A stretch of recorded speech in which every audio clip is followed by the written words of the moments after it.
Bien, seguimos adelante con este programa y hay que repetirlo de nuevo las veces que sea necesario. Entre los judíos hay dos opiniones respecto a la legitimidad del actual Estado de Israel.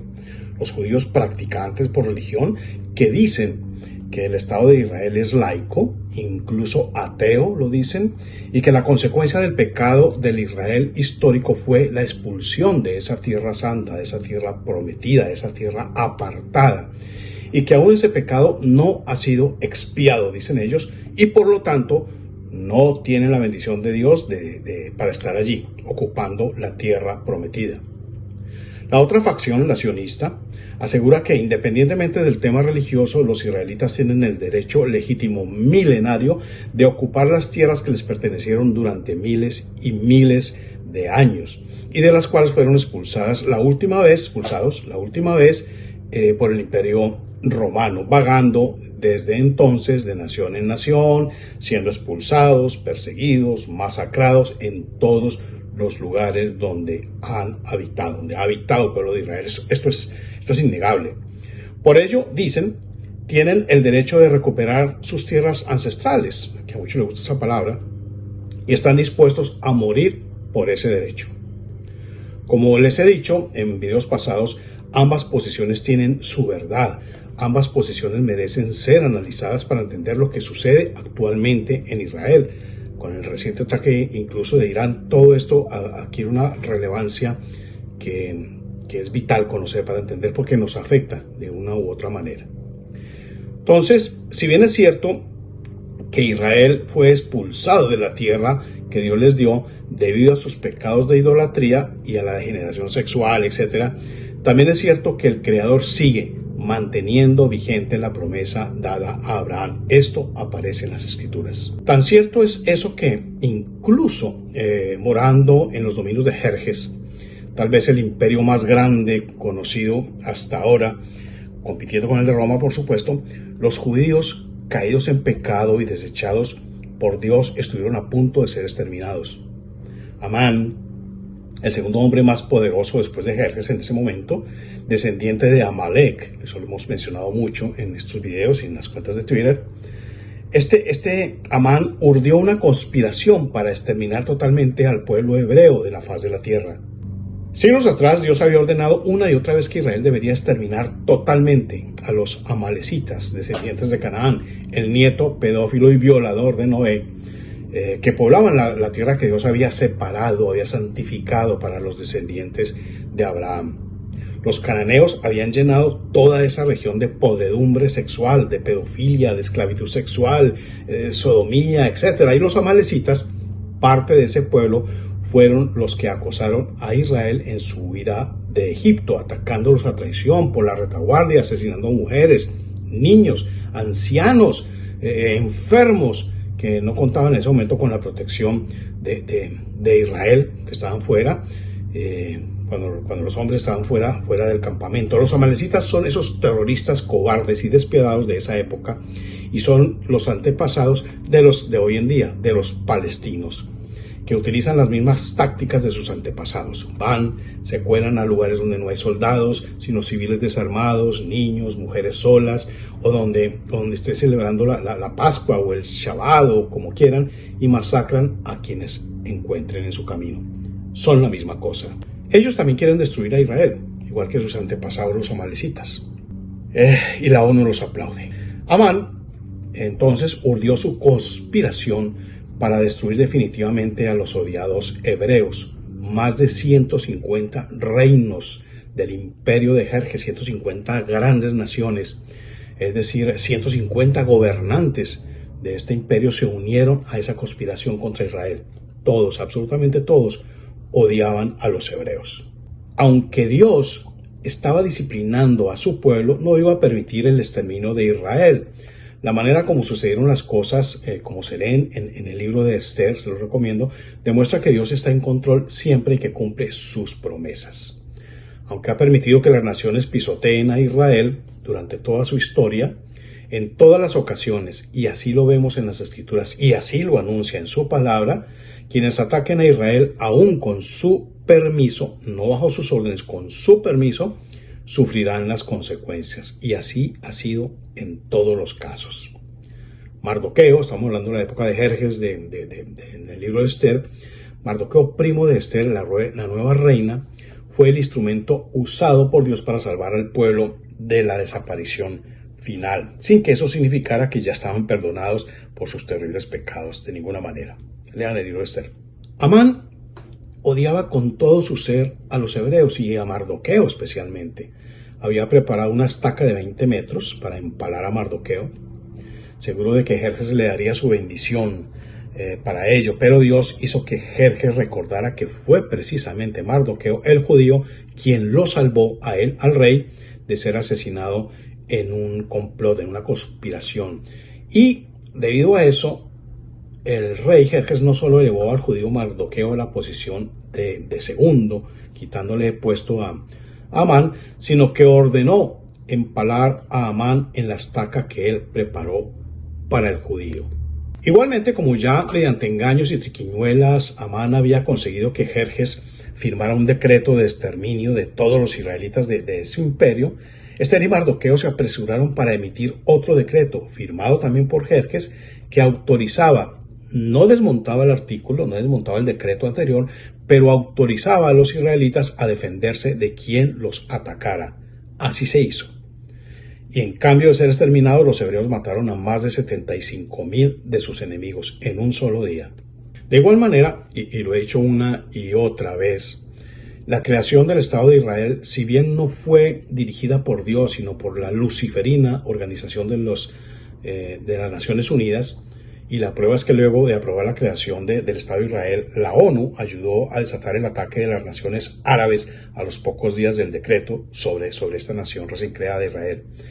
Y desde entonces la misma ONU, que propició la creación del Estado de Israel, no ha dejado de pasar un solo día, una sola ocasión, sin sancionar a Israel por defenderse de los modernos amalecitas, de sus vecinos terroristas, al mismo tiempo que los apoya a los terroristas y mueve a las naciones a atacar a Israel, igual que en los tiempos de Jerjes.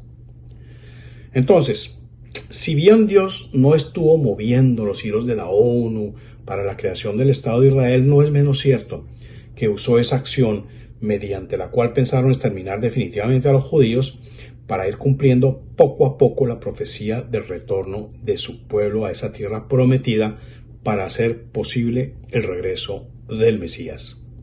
Es muy importante saber a quiénes se referían Pablo y Jesús como los judíos, porque muchos despistados que tienen su fe en Jesús usan un par de textos bíblicos para atacar al pueblo de Israel y aplaudir los ataques de los terroristas que quieren desaparecer a ese pueblo de la faz de la tierra.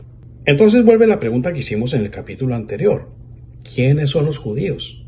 Esos a quienes Jesús, un judío también, trata con tanto desprecio. Siempre que Jesús se refiere a los judíos, entre comillas, no habla sobre los israelitas pertenecientes a la tribu de Judá, no, porque Jesús pertenece a la tribu de Judá, ni se refiere a los nacidos de Judea, Jesús nació allí. Un simple repaso del Evangelio de Juan nos muestra que Jesús se refiere despectivamente como judíos precisamente a la secta de los fariseos. Los fariseos fueron un grupo o movimiento político, social y religioso judío. También existía una escuela de pensamiento judía asociada a los fariseos en la tierra de Canaán durante los tiempos del Segundo Templo, los tiempos del judaísmo del Segundo Templo. Entonces, luego del sitio y la destrucción del Segundo Templo en el año 68-70, hay discrepancias en el año, el movimiento fariseico evolucionó para convertirse en la base litúrgica y ritual del judaísmo rabínico. Los fariseos siempre adujeron que en sus textos, en todos sus pergaminos y sus cosas, que su movimiento nació en el periodo de la cautividad babilónica, por allá en el 587 al 536 antes de Cristo, y otros sitúan su origen durante la dominación persa, precisamente de este Jerjes, y los consideraban sucesores de los hasideos y precursores del judaísmo rabínico. Los conflictos eran, digamos, frecuentes Y, y muchos de esos conflictos eran de tipo cultural. Comenzaron a dividir a la población judía, la población hebrea, entre aquellos que estaban a favor de la helenización, que eran los saduceos, y aquellos que se le oponían, los fariseos.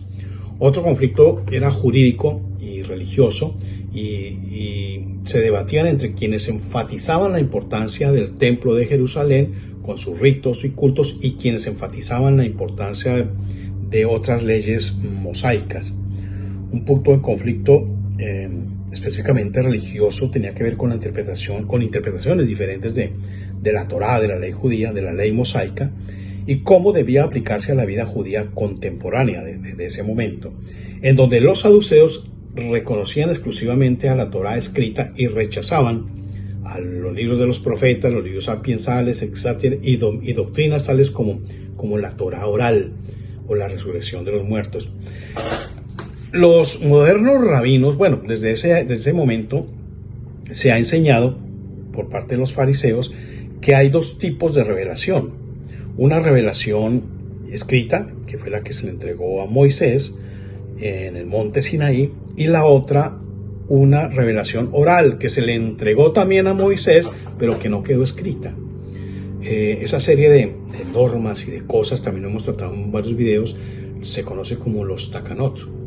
Los takanot es esa ley no escrita, esa ley impuesta por las autoridades rabínicas desde ese momento, y entre las cosas que enseñan es que un hebreo, un judío, un israelí puede desobedecer la ley mosaica, la Torá, pero nunca los takanot, la ley oral que dicen que existe, y dicen que incluso dicen que se puede desobedecer la ley mosaica, pero no los takanot, y que hasta el mismo Dios, el creador del universo, tiene que estar sujeto bajo los takanot, la ley oral que pretendidamente le fue entregada a Moisés en el Sinaí.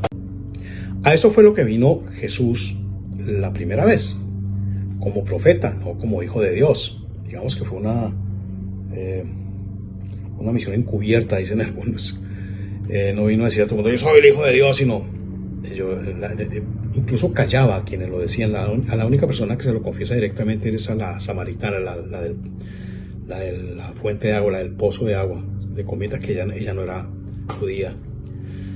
Esa es la única que le dice que él es el hijo de Dios, el Mesías esperado. Pero bueno, a los que vino a combatir Jesús no fue a los judíos de su pueblo, sino a esa parte de la secta farisaica, a la secta farisaica que pretendía imponer sus takanot al pueblo israelita, al pueblo judío, por encima, haciéndolos olvidar y menospreciar y desobedecer incluso la ley dada a Moisés. Por eso él insistió mucho: ustedes no obedecen a Moisés, es decir, ustedes tratan de imponerle al pueblo una carga que ni ustedes mismos llevan. Y se refería a eso: ponían sus takanot, bañarse las manos de tal manera, cuántas veces, antes de no sé qué, unas poco de cosas que no enseña la Torá en ninguna parte. Entonces, esa es a esos judíos es que se refiere Jesucristo cuando habla contra los judíos, que Juan se refiere mucho a ellos, es a ellos, a los fariseos. Por eso dice: ustedes son hijos de su padre el diablo, porque obviamente no estaban enseñando la ley mosaica, sino su propia ley, el takanot, llevando al pueblo a desconocer la ley mosaica, a no esperar a ese Mesías, a hacer lo que se les diera la gana y colocarse ellos en el lugar que solamente le corresponde a Dios. Esos mismos takanot, esos mismos que hacían el takanot, son quienes han hecho todo este tipo de cosas, hacer que la gente llegue a odiar al pueblo elegido, porque son el pueblo elegido de Dios. No es que sean ya privilegiados, en este aspecto sí, pero no es que estén por encima de todo el resto del mundo, pero tienen un pacto especial, lo dice el mismo Pablo en el Romanos, en el libro de Hebreos también, en la carta a los Hebreos. Es una relación especial que Dios va a cumplir, sus promesas a ese pueblo. Y los judíos, los del takanot, no han dudado en ningún momento en destruir a sus mismos hermanos, a su mismo pueblo, para imponer su propia ley y hacer olvidar la ley de Dios. Si echamos un repaso a la historia, nos damos cuenta de que muchos de estos fariseos, de estas sectas judías, han llevado la destrucción a su mismo pueblo y han obrado en contra de su misma sangre. Han obrado en contra de ellos. Esos son los judíos a los que se refiere Jesús. Vamos a hacer un repaso de cuáles son las sectas en las que se divide el judaísmo.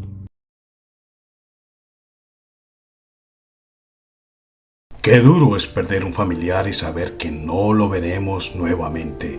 No volver a escuchar su voz, no volver a abrazarlo. Pero adicionalmente a esto, qué duro sería perderlo y no tener con qué solventar la carga financiera que acarrean los gastos funerarios. Desafortunadamente, el 70% de la población hispana no cuenta con un plan de gastos funerarios y son miles de personas que deben recurrir a préstamos que acaban con la vida financiera de nuestras familias en este país. Contáctame si quieres recibir una asesoría conforme a tu presupuesto y tu necesidad.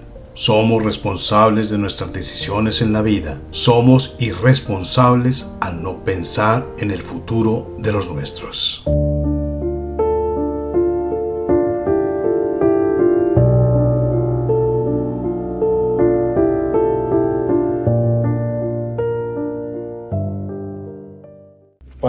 Para entender qué significa ser judío, también hay que referirnos a lo que dice mucha gente respecto a qué es ser judío. Judío, por ejemplo, cuando yo les digo Jesucristo era judío, los primeros cristianos eran judíos, los propagadores de la fe cristiana eran judíos.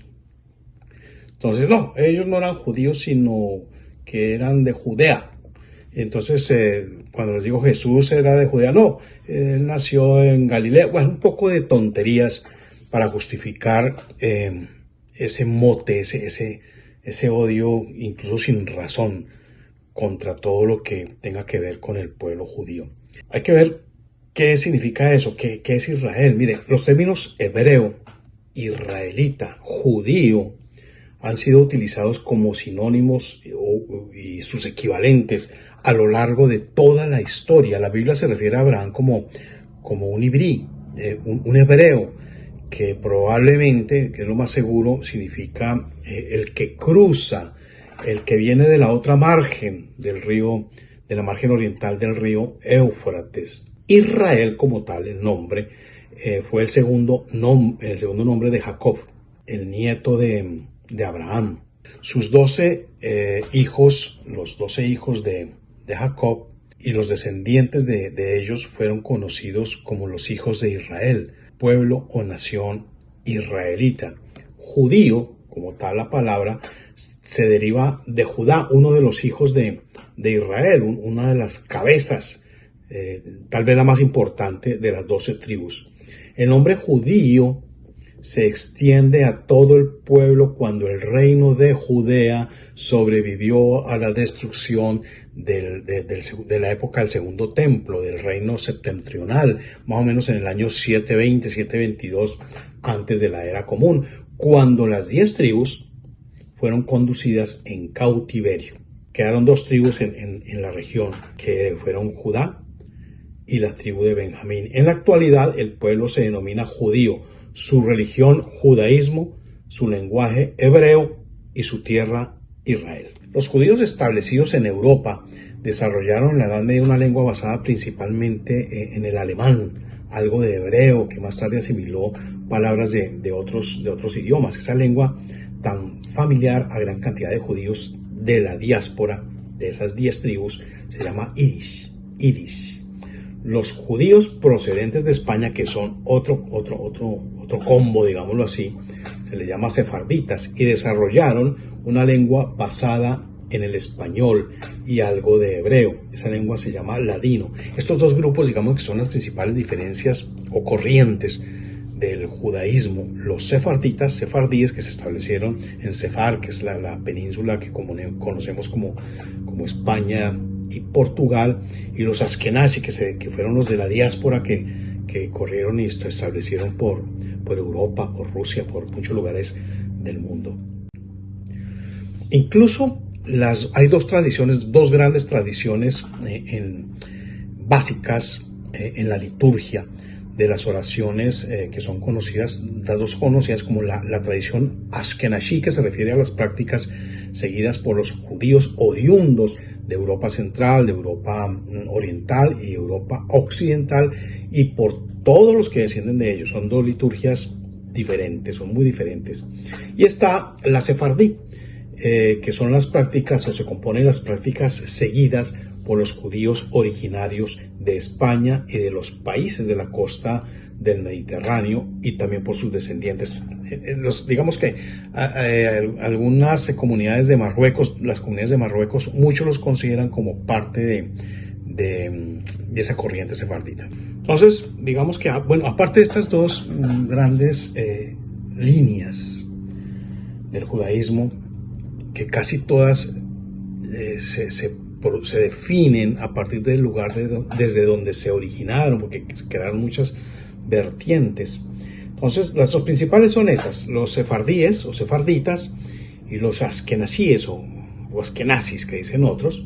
Pero están los mizrajíes, los yemenitas y los marroquíes, que son los que les digo que tienen que ver mucho con esta línea sefardita, pero hay pequeñas diferencias. Digamos que las dos grandes vertientes pueden ser askenazíes y sefarditas, que tiene mucha importancia en el desarrollo histórico, incluso de la creación del Estado de Israel. Así, de esta manera, regresemos al tema de, por ejemplo, los askenazíes, que fue el nombre que le dieron en Alemania a los judíos. Askenazíes, término alemán, es el nombre que recibían originalmente los judíos allí.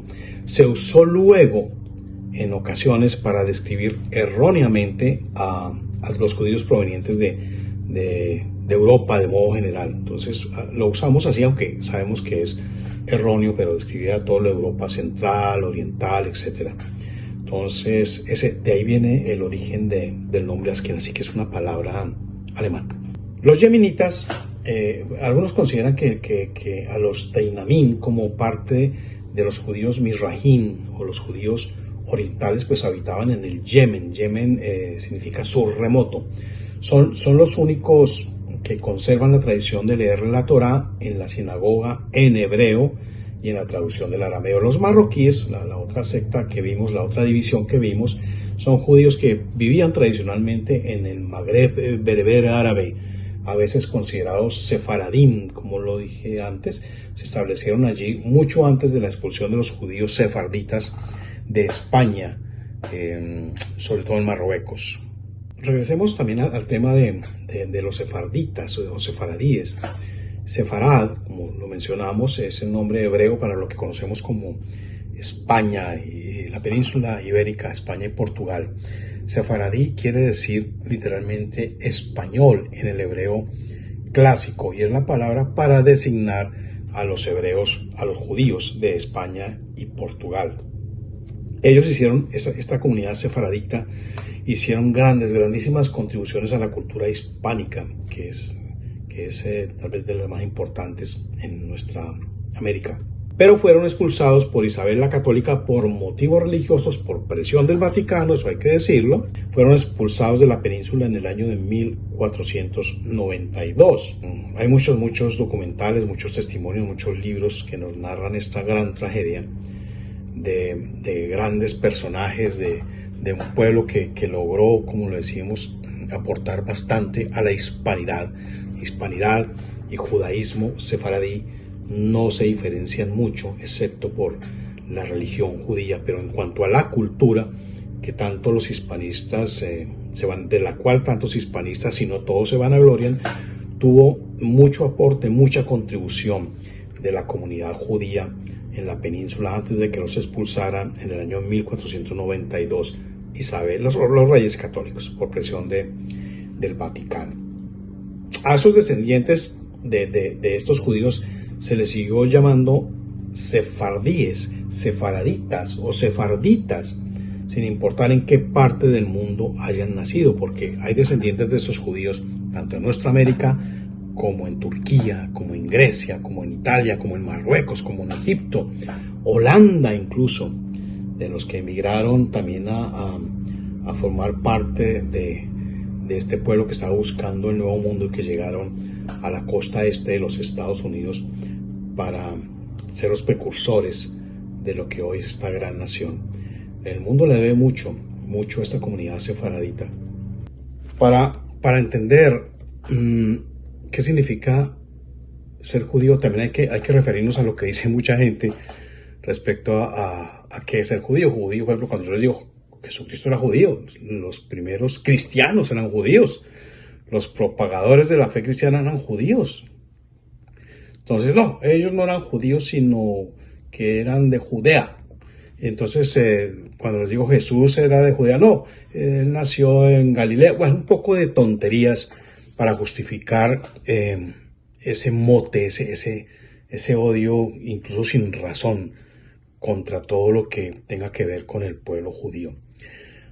Hay que ver qué significa eso, qué es Israel. Mire, los términos hebreo, israelita, judío, han sido utilizados como sinónimos y sus equivalentes a lo largo de toda la historia. La Biblia se refiere a Abraham como un ibrí, un hebreo, que probablemente, que es lo más seguro, significa el que cruza, el que viene de la otra margen del río, de la margen oriental del río Éufrates. Israel como tal, el nombre, fue el segundo nombre de Jacob, el nieto de Abraham. El nieto de Abraham.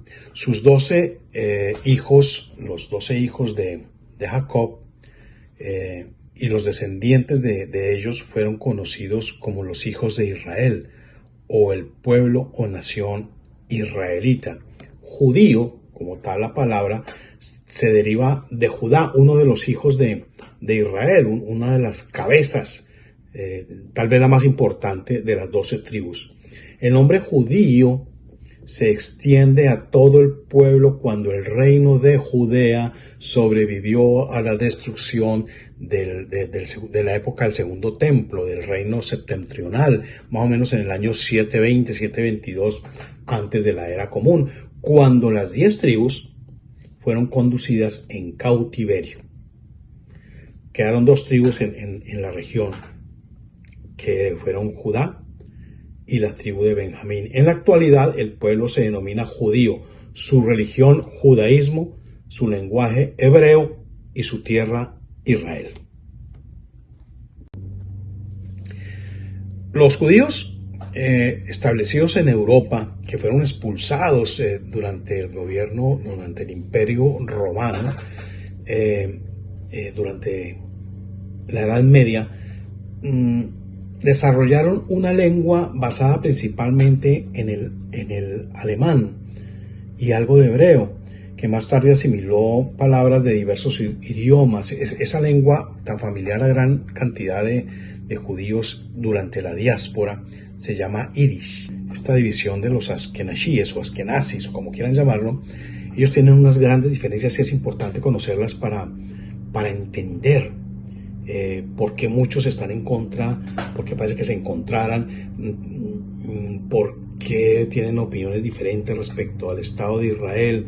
Unos lo apoyan, otros fueron de los partícipes de la fundación del comunismo, hay que decir, los grandes banqueros, que básicamente muchos de estos eran ateos.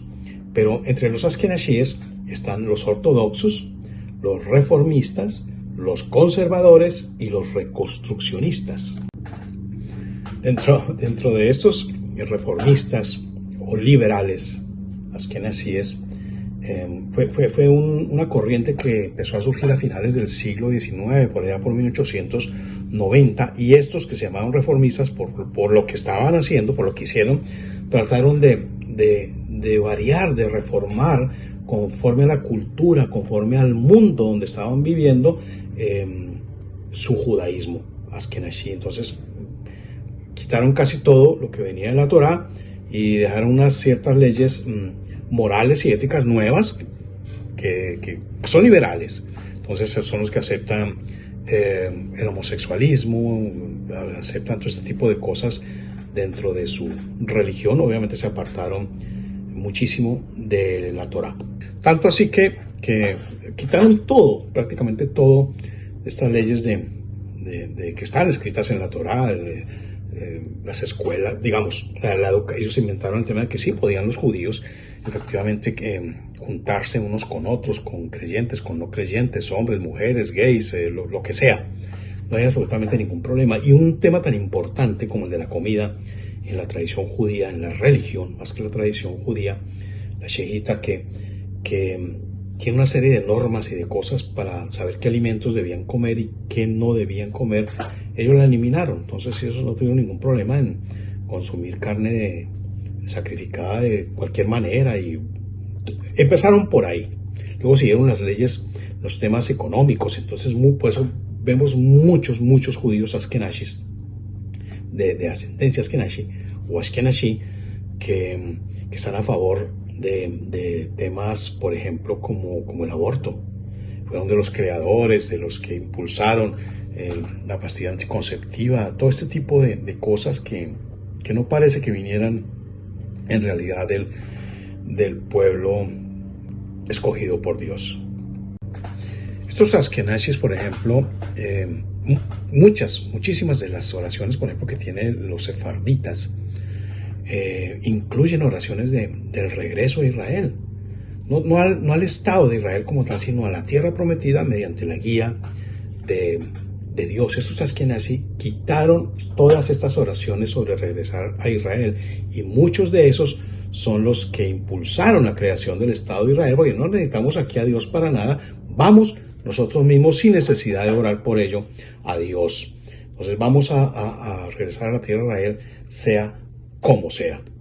Y no solamente dicen que no es necesario regresar a Israel, sino que pueden vivir en cualquier lado del mundo, normalmente, y acoplarse a la cultura de cualquier lado del mundo. Por eso tenemos tantos de esta familia, de esta línea ashkenazi, dirigiendo la banca en Londres, entregando a sus hermanos en los campos de concentración, como el señor Soros y como muchos otros, dirigiendo el tema del comunismo en Rusia, para establecerse allí. En realidad no les interesa ese tema, tanto el regreso a Israel como promesa, como cumplimiento de la promesa de Dios, sino puede que funcione, puede que no funcione, no importa, hay que acoplarnos y podemos regresar a Israel, compramos tierras allá, el que quiera ir que vaya, el que no.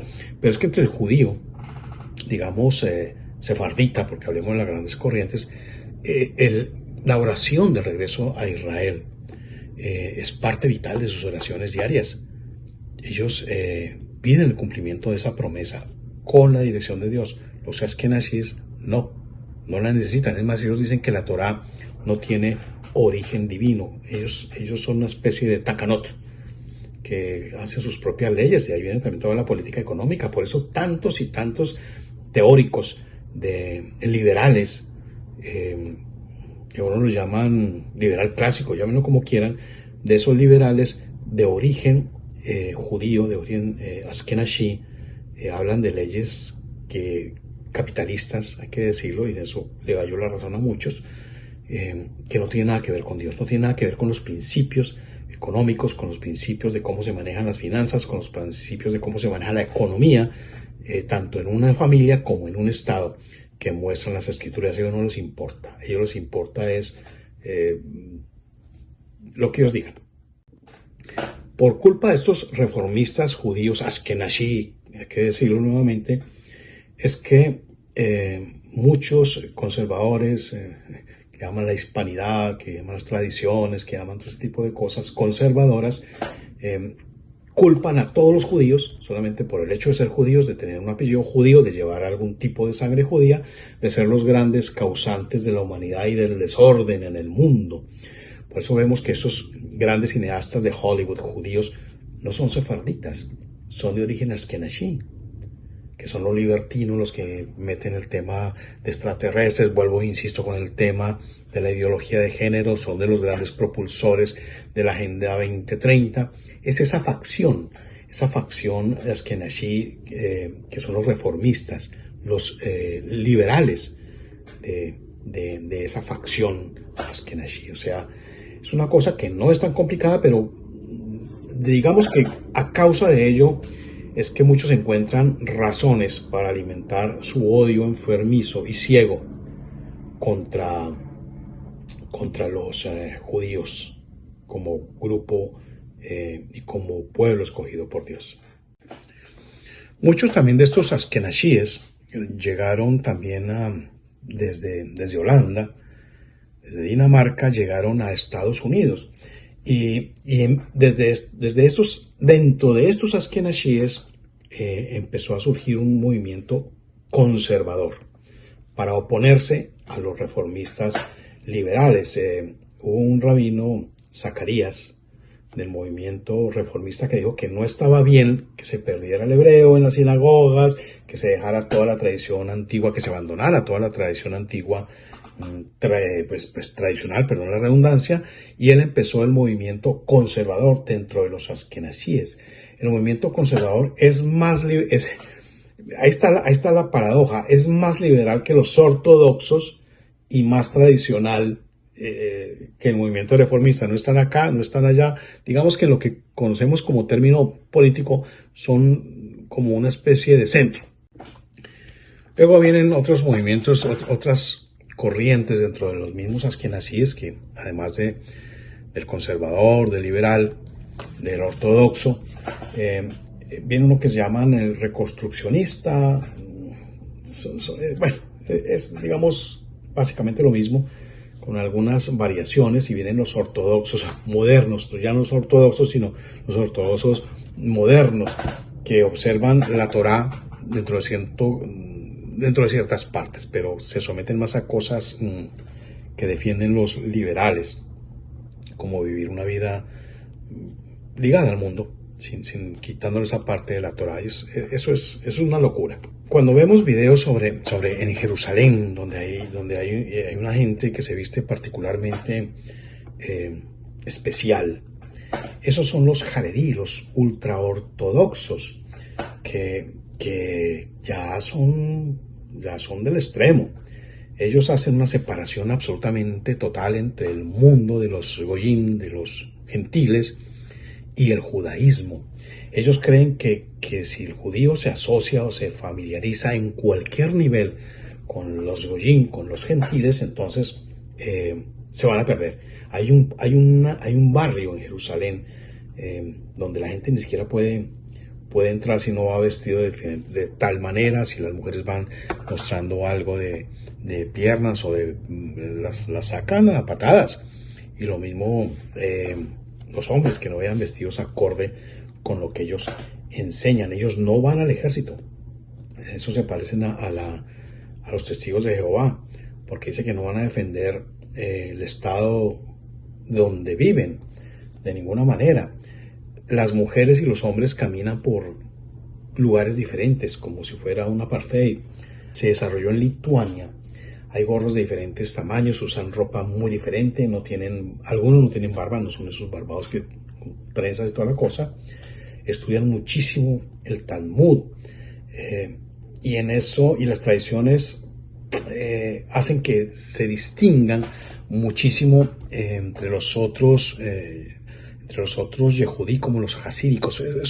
Esos asuntos no nos interesan muchísimo en este momento, sino mostrar que hay unos jaredí, unos grupos, una afiliación askenazí de ultraortodoxos que ya se van al otro extremo y son los capaces de matar a alguien si no van de acuerdo con ellos. Ellos son los que dicen que el goyim, el gentil, no merece vivir, porque ellos los ultraortodoxos, los jaredí, las askenazíes de esa corriente, son los que heredan toda la tierra. Esto nos sirve para entender un poco más cómo desde los tiempos de Jesús, aunque estas corrientes fueron muy posteriores a él, pero cómo se originaron por allá, por esos lados. Flavio Josefo, un historiador judío muy seguramente fariseo, calculó la población de fariseos antes de la caída del segundo templo como alrededor de 6.000. Él afirmó que la influencia de los fariseos sobre la gente del común era tanta que cualquier cosa que dijeran contra el rey o contra el sumo sacerdote era creída. En contraste, al parecer, con los saduceos, que eran más de la élite que constituían la clase alta. Cualquier cosa que decían los fariseos, piénsenlo, era creída como una verdad, y fueron muchas las cosas que dijeron acerca de Jesús, y por eso el pueblo, desconociendo las escrituras, participaron en la muerte del profeta, que no sabían que era el Hijo de Dios. Entonces estos fariseos que podríamos, digamos, afiliar hoy en día, no afiliarlo como compararlo con los askenazíes modernos, fueron los grandes enemigos de Jesús, así como de Juan el Bautista, que llamaban el Bautista, de Saulo de Tarso, era un fariseo de la tribu de Benjamín, y así hubo otros fariseos judíos que creyeron en Jesús. Ahí tenemos, por ejemplo, a Nicodemo, José de Arimatea, a otros. Jesús llegó a combatir esa supuesta autoridad que reclamaba la secta de los fariseos, a los que él llamó judíos, para interpretar las escrituras. En Mateo 23, 2 y 3 dice, diciendo sobre la cátedra de Moisés se sentaron los escribas y los fariseos. Así que, sigue diciendo Jesús, todo lo que os dijeren que guardéis, guardad y hacedlo, mas no hagáis conforme a sus obras, porque dicen y no hacen. Se refiere a los judíos, a los fariseos. Jesús está mostrando aquí que hay un tipo de autoridad, legítima o no, desde el punto de vista de Dios, de los fariseos. ¿Qué es la silla de Moisés? La cátedra de Moisés, donde se sientan los fariseos. Recordemos que ellos dicen que hay una ley oral y hay una ley escrita, y que la oral la manejan ellos. En la sinagoga de Corazín se encontró algo, arqueológicamente, que nos puede ayudar a entender este asunto. La sinagoga en Corazín es de estilo típico galileo. Las características de estas sinagogas del estilo galileo es que son de forma basílica con 3 pasillos, separados por 2 hileras de pilares, 3 entradas, la central es la más grande, bancos alrededor de las paredes internas, un pedestal que sostiene el peso de los arcos, etc. Esta sinagoga, que quedaba en Galilea, fue excavada más o menos data del siglo II, pero J. Ory, en un reporte del año 1926 no publicado, describe la sinagoga más antigua de 200 metros al oeste de esta. Dice un edificio cuadrado de pequeñas dimensiones y columnas, bla, bla, bla. Eso no nos interesa en este momento. Ahí se encuentra la silla de Moisés, una de las que nombra Jesús, la silla de Moisés. La silla de Moisés fue encontrada en los años 20, siglo XX, de 1920, y tiene una inscripción aramea conmemorando a Judán.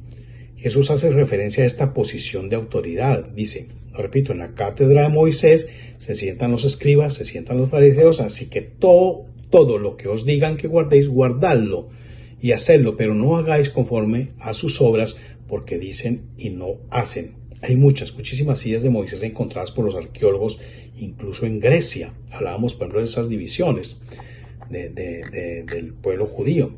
En estas sillas de Moisés se sentaba la autoridad de la sinagoga y enseñaba. Jesús dice que los fariseos son los que se sientan en esa silla de Moisés, cogen esa autoridad. La palabra griega usada para cátedra en este texto de Mateo es cátedra con K, que traduce literalmente silla. Bien.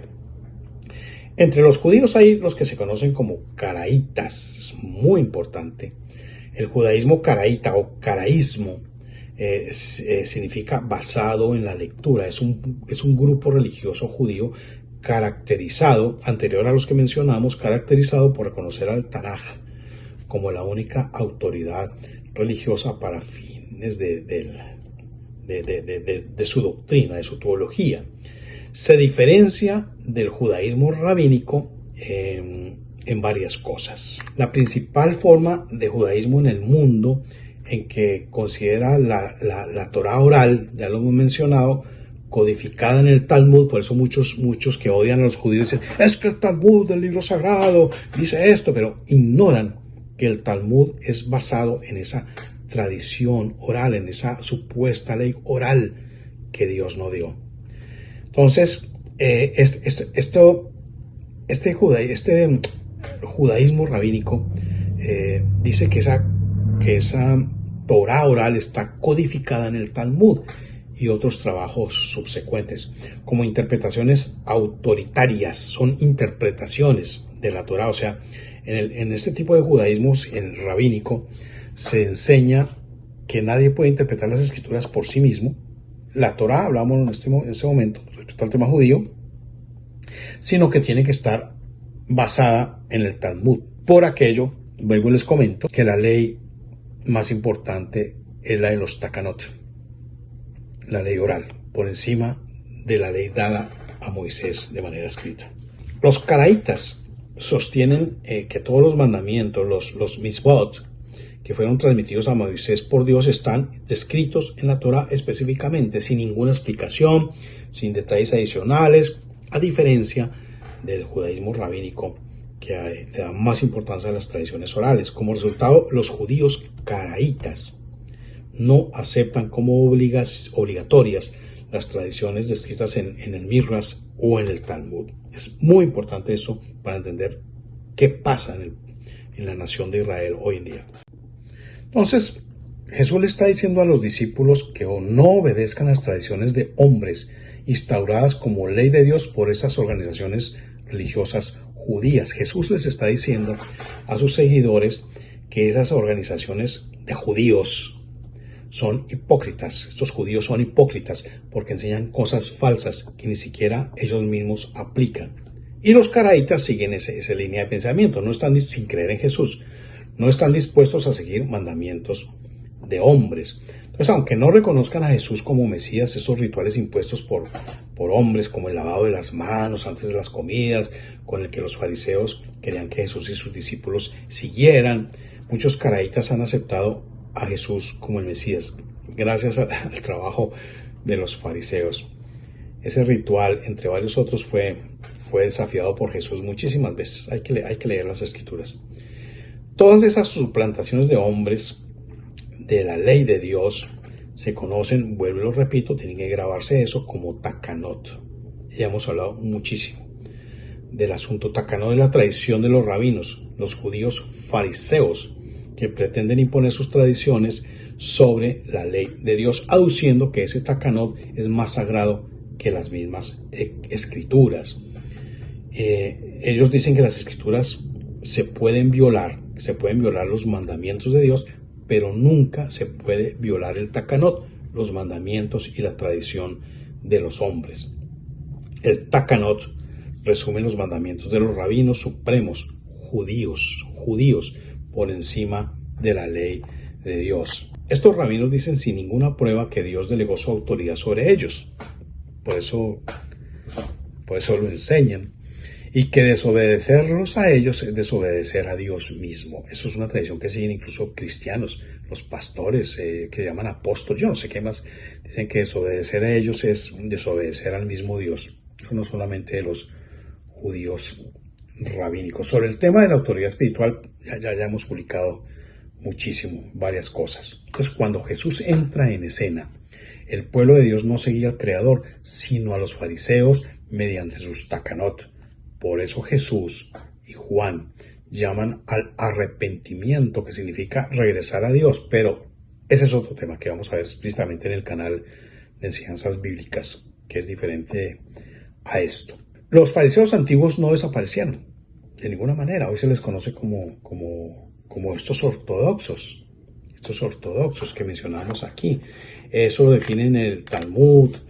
Por eso pusimos las divisiones acá. Esos judíos ortodoxos están orgullosos de ser tradición de los rabinos de la época del segundo templo. De hecho, estos rabinos ortodoxos viven orgullosos de ser así. Un judío ortodoxo debe ser ordenado por un ortodoxo anterior, y este de otro, y este de otro, hasta llegar tradicionalmente a los tiempos del segundo templo. Eso significa que los judíos ortodoxos tienen una tradición genealógica desde los fariseos que condenaron a Jesús en el primer siglo. Eso es lo que mucha gente confunde. Creo que estos judíos son los judíos que descienden de los fariseos, o sea que todos los judíos descienden de los fariseos. Hay que ahondar un poco más en este tema para entender esto del fariseísmo y hay que conocer las doctrinas fundamentales de ellos, y vamos a entender con base en eso el establecimiento del pueblo, de la nación de Israel como Estado, y por qué se han desencadenado todos estos conflictos que tienen a Israel hoy en día entre la espada y la pared.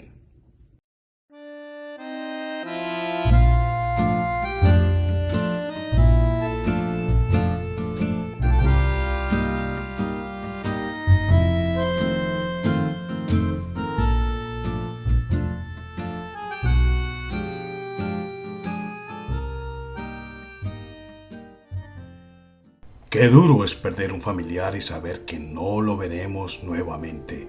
No volver a escuchar su voz, no volver a abrazarlo. Pero adicionalmente a esto, qué duro sería perderlo y no tener con qué solventar la carga financiera que acarrean los gastos funerarios. Desafortunadamente, el 70% de la población hispana no cuenta con un plan de gastos funerarios y son miles de personas que deben recurrir a préstamos que acaban con la vida financiera de nuestras familias en este país. Contáctame si quieres recibir una asesoría conforme a tu presupuesto y tu necesidad. Somos responsables de nuestras decisiones en la vida. Somos irresponsables al no pensar en el futuro de los nuestros.